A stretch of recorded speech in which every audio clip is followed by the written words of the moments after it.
¿Qué onda, Nati? ¿Qué nos trajiste? Hoy les traigo un ejemplo de lo impredecible que puede ser todo de acá al futuro, básicamente. Ajá. ¿Por qué? Porque vieron que durante la campaña nos cansamos de denunciar el negacionismo climático de La Libertad Avanza, de Javier Milei, etcétera. Sí, claro, vos y un montón de otros ambientalistas. Un montón. Bueno, y decíamos que además estaban hablando de desvincularnos, divorciarnos de los acuerdos internacionales en materia ambiental a los que nos habíamos comprometido como país.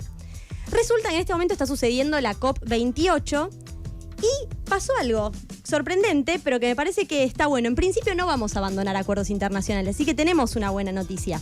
Está terminando la COP. La COP inició, es la conferencia de las partes en las que se reúnen los países y los jefes de Estado que suscribieron al Acuerdo de París. El Acuerdo de París es el acuerdo en materia ambiental a nivel internacional más importante, específicamente de cambio climático.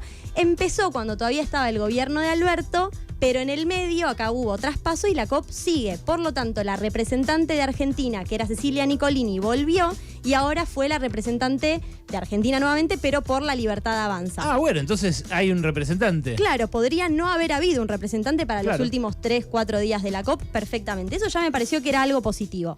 Les cuento un poco más. Se llama Marcia Levaji, o Levaji, que fue la encargada de asuntos ambientales de Cancillería durante el gobierno de Macri. Ajá. Y según un artículo que leí en El País, uno de los negociadores que fue en el equipo de Nicolini dijo que le daba tranquilidad saber que Levaji es alguien a quien, digamos, alguien que cree en la agenda climática y que ayudó a construir posiciones históricas del país en estas cumbres, como lo es el financiamiento para la adaptación. Mira. Bien, de vuelta, alguien que sabe del tema, parece ser. Y también vi que ella será la subsecretaria de Política Exterior en la Cancillería y coordinará la representación nacional en todas las negociaciones climáticas, y dijo que el gobierno libertario no rompería todo ni saldría de las negociaciones climáticas como habría declarado el presidente durante la campaña.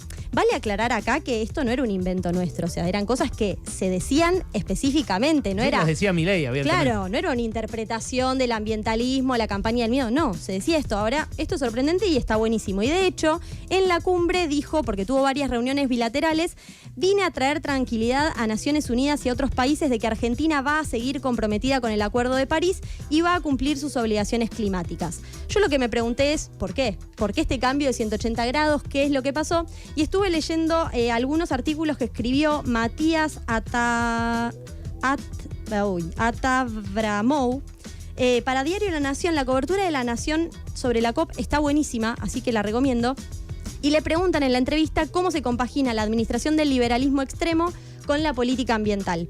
Y ella dice, y hace una primera referencia al mercado, que es: el mercado hoy nos exige ser sustentables e incorporar estos compromisos en nuestra cadena productiva, pero además el cambio climático es una realidad. Yo creo que esto va a pasar constantemente, que vamos a decir, al final no era como dijimos, como escuchamos, como nos preocupamos, que bueno, no sé qué pasará, También pero... es un poco teorema de Baglini, ¿no? A medida que uno se acerca al poder, abandona posiciones extremas que por ahí había esgrimido en campaña, y sobre todo ante la evidencia de porque lo, son insostenibles. Claro, de lo más concreto, ¿no? Totalmente, sí. Bueno, la verdad es que me pone contenta, por decir de alguna manera. Bueno, Además, ¿y sí. qué más se dijo en la COP? ¿Hay algo en lo que participemos activamente, al margen de que celebre ya estar, digamos? Que Eso no es poco? un montonazo. Bueno, y uno de los puntos de los que quería hablar, que es fundamental en la COP. La COP es algo muy complejo, que tiene un montón de terminología técnica, y que si todavía no saben nada de la COP, dense tiempo para ir entrando, porque es un poco abrumadora al principio. Yo tomé uno de los puntos que tiene que ver con un reclamo de Argentina y de Latinoamérica en general, que tiene que ver con el financiamiento, porque es también a lo que hace referencia a ella en el final de esta cita textual, que dice: necesitamos financiamiento internacional disponible para afrontar estos desafíos vinculados al cambio climático, y para eso tenemos que seguir participando de las negociaciones. ¿Por qué hablamos de financiamiento? Porque hay que entender, o hay que contextualizar un poco, que hay naciones como Estados Unidos, Gran Bretaña, todos los países de la Unión Europea que son responsables históricos de las consecuencias o las causas más graves, mejor dicho, del cambio climático, como son las emisiones de gases de efecto invernadero. Responsables históricos. ¿Qué quiere decir esto? Que no estamos hablando solamente de la contaminación actual, sino de la historia de 150 años de contaminación que tienen otros países por encima de nosotros. Este número nos ayuda a pensar cómo éramos hace 150 años como país, qué capacidad de contaminar teníamos y de emitir gases de efecto invernadero. Y pone en evidencia un poco esta injusticia o esta desigualdad climática, que tiene que ver con que hay un montón de países países que vienen contaminando hace muchos años y que no es el caso de Argentina, más allá de la contaminación actual que igualmente participamos en un 1%.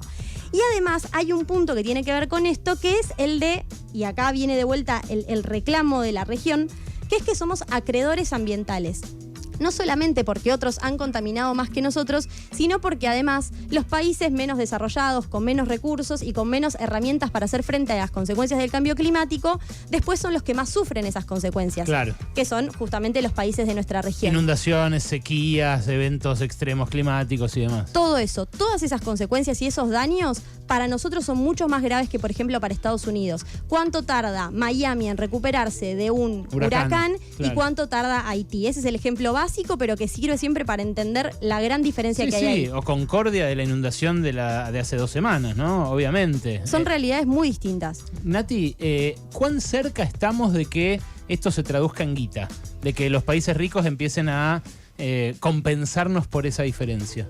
Por un lado estamos lejos porque el reclamo es principalmente de los países de Latinoamérica. Yo creo que acá hay un punto que está bueno empezar a pensar también, que tiene que ver con esto de ser acreedores ambientales, que es que nosotros tenemos bosques nativos, humedales, bosques de macroalgas, todo esto son sumideros de carbono. Nosotros, Argentina, absorbemos gases de efecto invernadero de la atmósfera y no solamente estamos generando un servicio ecosistémico para nuestro país, sino para el planeta. Lo que tendríamos que lograr es traducir ese servicio en dinero. Que los países que vienen explotando todo y que se han enriquecido gracias a que nos han saqueado y han explotado nuestros recursos naturales, empiecen a pagar por esa protección del ambiente que los favorece a ellos. Porque si no, obviamente nosotros en algún punto estamos en nuestro derecho de decir, no, mira, hermano, todo bárbaro, pero vos reventaste todo, te hiciste millonario y ahora me pedís a mí que yo conserve el Amazonas, conserve la Patagonia, los bosques de macroalgas, etc.